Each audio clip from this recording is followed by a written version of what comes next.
हा एक प्रश्न अनुत्तरित अजूनही आमच्या मनात आहे.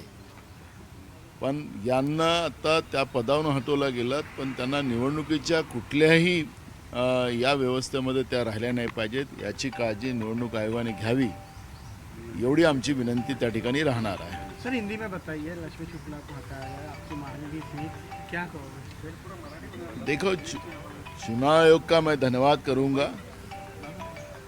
जिस तरह से एक आईपीएस पोस्ट पे बैठकर राज्य की पुलिस महासंचालक पद पे बैठने के बाद बीजेपी को सपोर्ट करने वाली ये अधिकारी थी, अपोजिशन वालों के फ़ोन टैपिंग करने का काम ये कर रही थी। इनके बारे में हमने कई बार कंप्लेंट की, इनके ऊपर एफआईआर था। राज्य सरकार ने उसको अपने चुनाव के फ़ायदे के लिए इनको इस पोस्ट पे बिठाया था। हमने चुनाव आयोग को कंप्लेंट की, एक बार नहीं तो 3 बार की, और चुनाव आयोग ने जिस तरह से झारखंड के डीजी बदला, उस तरह से वेस्ट बंगाल का डीजी बदला, लेकिन महाराष्ट्र की डीजी को बदलने को इतना समय क्यों लगा, ये प्रश्न हमारे आज भी अनुत्तरित है। मैं इतना ही कहूँगा कि रश्मि शुक्ला को चुनाव से कोई भी संबंधित पोस्ट पे ना बिठाया जाए, यही मांग हमारी रहेंगी। नेमकी काय तक्रार होती? फोन टॅपिंग मॅटर एकच तक्रार होती की काही इतरही शंका तुम्हाला होत्या? रश्मि शुक्ला ह्या भाजपसाठीच काम करत होत्यात। त्यांनी आमचे विरोधकांचे फोन सातत्याने टेप केले होते, त्यांच्यावर गुन्हे दाखल झालेले होते। आम्ही राज्य सरकारला वारंवार सांगितले की अशा अधिकाऱ्याला महत्त्वाच्या पदावर बसवू नका, पण 2 वर्षाचं अवैध एक्सटेन्शन देऊन एकनाथ शिंदे आणि फडणवीसांनी आपल्या निवडणुकीच्या फायद्यासाठी या रश्मि शुक्लाला या पदावर बसवलेलं होतं। त्या तक्रारी आम्ही निवडणूक आयोगाकडे केल्यात। निवडणूक आयोगाने त्या तक्रारीची दखल घेतली, पण इतका वेळ का लागला हा एक प्रश्न आमच्याजवळ अनुत्तरित आहे। भाजपसाठी सरळ काम करणारी ह्या अधिकारी होत्यात, हे याच्यातून स्पष्ट होते। यांना कुठल्याहीच निवडणुकीशी संबंधित पदावर बसवू नका, एवढी आमची निवडणूक आयोगाला विनंती राहणार आहे। चुनाव आयोग को अपने त्यांना पदस्थापना अजून कुठे दिलेली नाही आहे, तुमची ही पण मागणी आहे की ते निवडणूक प्रक्रियेत कुठे राहू नये? बिलकुल असावी नाही, त्याला 2 वर्ष एक्सटेन्शन दिलेलं आहे, त्यांचा कार्यकाल संपलेला आहे। त्यामुळे कार्यकाल संपला असल्यानंतर त्यांना घरी पाठवलंच पाहिजे, पण तरी राज्य सरकार ची काही कृपा झाली आणि त्यांना निवडणुकीच्या संबंधित कुठल्याही भागामध्ये ठेवू नये, एवढं आमची त्याला विनंती राहणार। वरिष्ठ आयपीएस अधिकाऱ्यांची समिती नेमून लवकरात लवकर डीजी आजच जाहीर करावं असंही निवडणूक आयोगाने म्हटलेलं आहे। बिलकुल केलंच पाहिजे, कारण की अखेरी निष्पक्षपाती या पदावर मुख्य महासंचालक बसला पाहिजे, ही मागणी आमची मागच्या काळातही होती। हे पद राज्याच्या पोलीस विभागातलं महत्त्वाचं आणि प्रमुख पद आहे। जेव्हाच्या रश्मि शुक्ला या पदावर बसल्यात, महाराष्ट्रामध्ये कायदा सुव्यवस्था बिघडलेला होता। त्या ठिकाणी सिनियर आयपीएस अधिकाऱ्याची पोस्टिंग व्हावी आणि राज्यामधली ही गुन्हेगारी त्यांनी संपवावी, ही भूमिका आमची राहणार आहे। भाऊ जरांगे पाटील यांनी निवडणुकीतून माघार घेतलेली आहे। त्यांनी म्हटलेलं आहे की एकट्या मराठा समाजाच्या भरोश्यावर निवडणूक लढता येणार। बघा, ते त्यांचं मत आहे आणि आम्ही काँग्रेसकडून कुठलीही भूमिका त्यांच्याबद्दलची मांडलेली नाही। प्रत्येकाला निवडणुका लढायचे की नाही लढायचं तो त्यांचा व्यक्तिगत अधिकार आहे। कायदा सुव्यवस्थेला अडचणीत आणणाऱ्या या काश्मीरमध्ये होता, त्याचं कारण इंडी अलायन्सचं तिकडे सरकार आलं। जोपर्यंत आकडे आपण बघितलं तर लक्षात येईल की केंद्र शासित ज्या वेळेला जम्मू काश्मीरमध्ये आमचं त्या ठिकाणी नियंत्रण होतं, त्यावेळेला इतक्या मोठ्या प्रमाणात घटना नव्हत्या, किंबहुना नव्हत्या।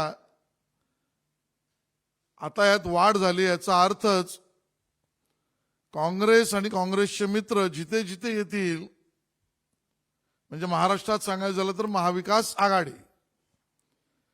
तिथे तिथे अशांतता, कायदा सुव्यवस्था, आतंकवाद, समाजकंटक या गोष्टी वाढतात। आणि त्यामुळे महाराष्ट्रात सुद्धा अशांतता, अस्थैर्य या पद्धतीचं चित्र जर महाविकास आघाडीच्या दिशेने महाराष्ट्र जाणार नाहीच, पण विचार केला तर ही स्थिती दिसते। आणि म्हणून महाविकास आघाडीला महाराष्ट्रातून हद्दपार करा, स्थैर्य, शांतता, प्रगती ही हवी असेल तर असं आमचं आवाहन आम्ही जनतेला त्या ठिकाणी करतो। आणि मग तुम्हाला लक्षात येईल की महाराष्ट्रात सुद्धा जी नावं येत आहेत ना,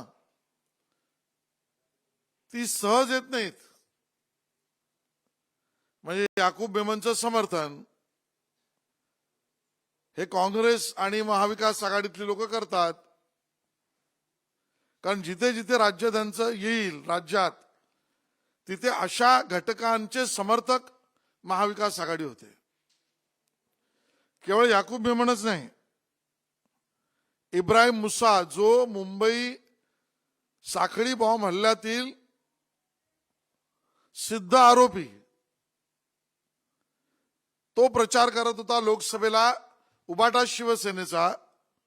हे सहज होत नाही, हे लागे बांधे कुठेतरी अशांतता आणि अस्थैर्य निर्माण करणाऱ्या लोकांशी यांचे आहेत। कसाबच्या भूमिकेचं समर्थन म्हणजे आमचे वीर पोलीस जवान जे मारले गेले, हौतात्म्य त्यांना मिळालं, बलिदान त्यांनी दिलं, त्या गोळ्या कसाबच्या नव्हत्याच अशी भूमिका उबाटा, काँग्रेस, राष्ट्रवादी, शरद पवार उगाच नाही मांडत। मोठी बातमी आपण पाहतोय। नवीन पोलीस महासंचालक पदासाठी 3 नावं सध्या चर्चेत आहेत। रितेश कुमार फणसाळकर यांचं नाव सध्या चर्चेत असल्याचं पाहायला मिळतंय। पोलीस महासंचालक पदासाठी सर्वात सिनियर IPS मध्ये रितेश कुमार, फणसाळकर आणि संजय वर्मा यांची नावं आहेत आणि या तिघांपैकी एक जण आता नवीन पोलीस महासंचालक होणार असल्याचं कळतंय। रितेश कुमार सर्वात हे ज्येष्ठ पोलीस अधिकारी असल्याचं पाहायला मिळतंय आणि त्यामुळे या 3 मधून नेमकं कोण खरं तर पोलीस महासंचालक पदी त्यांची वर्णी लागणार हे पाहणं महत्त्वाचं ठरणार आहे। रश्मी शुक्ला यांची पोलीस महासंचालक पदावरून बदली करण्यात आल्यानंतर आता पोलीस महासंचालक पदासाठी सर्वात सिनियर IPS मध्ये रितेश कुमार, फणसाळकर आणि संजय वर्मा यांची नावं आहेत। या तिघांपैकी एक जण नवीन पोलीस महासंचालक होणार आहे, तर रितेश कुमार हे सर्वात ज्येष्ठ पोलीस अधिकारी आहेत।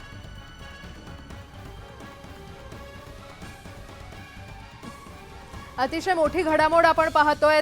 रश्मी शुक्ला यांची महाराष्ट्राच्या पोलीस महासंचालक पदावरून बदली करण्यात आल्यानंतर आता पोलीस महासंचालक नेमकं कोण होणार हे पाहणं महत्त्वाचं ठरणार आहे आणि सध्या 3 नावं चर्चेत आहेत, ज्यामध्ये IPS मध्ये रितेश कुमार, विवेक फणसाळकर आणि संजय वर्मा यांची नावं सध्या चर्चेत आहेत आणि या संदर्भात अधिक माहिती देत आहेत आमचे प्रतिनिधी वैभव सोनावणे आपल्यासोबत जोडले गेलेले आहेत। वैभव, प्राजक्ता, निवडणूक आयोगानं रश्मी शुक्ला यांची उचलबांगडी केल्यानंतर आता अत्यंत क्रुशल किंवा महत्त्वाच्या निवडणुकांच्या काळामध्ये राज्याचं पोलीस महासंचालक कोण होणार या संदर्भामध्ये चर्चा सुरू झाल्यात। निवडणूक आयोगानं या संदर्भामध्ये मुख्य सचिवांकडून 3 नावं जी आहेत ती सेवाज्येष्ठतेनुसार मागितलेली आहेत आणि सेवाज्येष्ठतेनुसार रितेश कुमार हे सर्वाधिक ज्येष्ठ असल्यामुळे ते राज्याचे पोलीस महासंचालक होऊ शकतात। 3 नावं जी सांगण्यात आलेली आहेत सेवाज्येष्ठतेनुसार किंवा जी कागदोपत्री नोंद आहेत त्याच्यामध्ये सर्वात आधी रितेश कुमार, त्यानंतर विवेक फणसाळकर आणि संजय वर्मा या 3 IPS अधिकाऱ्यांची नावं जी आहेत ती येत आहेत। हे राज्यातल्या वेगवेगळ्या विभागांमध्ये पोलीस महासंचालक पदावर सध्या कार्यरत आहेत। होमगार्ड असेल किंवा गृहनिर्माण असेल या सगळ्या ठिकाणी या अधिकाऱ्यांच्या नियुक्त्या आहेत। त्याचबरोबर अँटी करप्शनला या अधिकाऱ्यांची महासंचालक म्हणून सध्या नियुक्ती आहे। आता मुख्य सचिवांना जी नावं निवडणूक आयोगाला द्यायची आहेत त्याच्यामध्ये सेवाज्येष्ठतेनुसार या 3 अधिकाऱ्यांची नावं जी आहेत ती समोर येत आहेत, ज्यापैकी रितेश कुमार यांची सेवाज्येष्ठता ही सर्वाधिक आहे। त्याच्यामुळे निवडणूक आयोगाला जे प्रोटोकॉल आहेत त्यानुसार जर नियुक्ती करायची ठरली तर रितेश कुमार हे राज्याचे नवे पोलीस महासंचालक होऊ शकतात। निवडणूक आयोग याच्यावरती नेमका निर्णय काय घेतो हे पाहणं महत्त्वाचं असणार आहे। मात्र या सगळ्या दरम्यानच्या निवडणुकीच्या काळामध्ये राज्यातली कायदा सुव्यवस्था ही अत्यंत महत्त्वाचा विषय आहे। त्यामुळे पोलीस महासंचालकांची निवड जी आहे ती तातडीनं होणं गरजेचं आहे. 5 तारखेपर्यंत ही नावं मुख्य सचिवांकडून गेल्यानंतर एका कमिटीकडून 3 नावं गेल्यानंतर ही सगळी नेमणूक जी आहे ती निवडणूक आयोगाकडून जाहीर केली जाईल. रश्मी शुक्ला यांच्या विरोधामध्ये ज्या गंभीर तक्रारी काँग्रेसकडून करण्यात आलेल्या होत्या, बारामतीमध्ये शरद पवार पत्रकार परिषदेमध्ये थेट पोलिसांच्या गाड्यांमधून पैसे जात आहेत, इथपर्यंत अधिकाऱ्यांवरती आरोप होत असताना निवडणूक आयोग त्यांच्यावरती कारवाई करत नाही असं म्हटलेले होते. या सगळ्याची दखल घेऊन निवडणूक आयोगानं रश्मी शुक्ला यांची उचलबांगडी केली आहे. रश्मी शुक्ला बरं. या आता त्यांची नवी पोस्टिंग कुठे असेल या संदर्भामध्ये अजून निश्चितच. स्पष्टता नाहीये. हे लवकरच मात्र कळेल. वैभव, धन्यवाद या सविस्तर माहितीसाठी.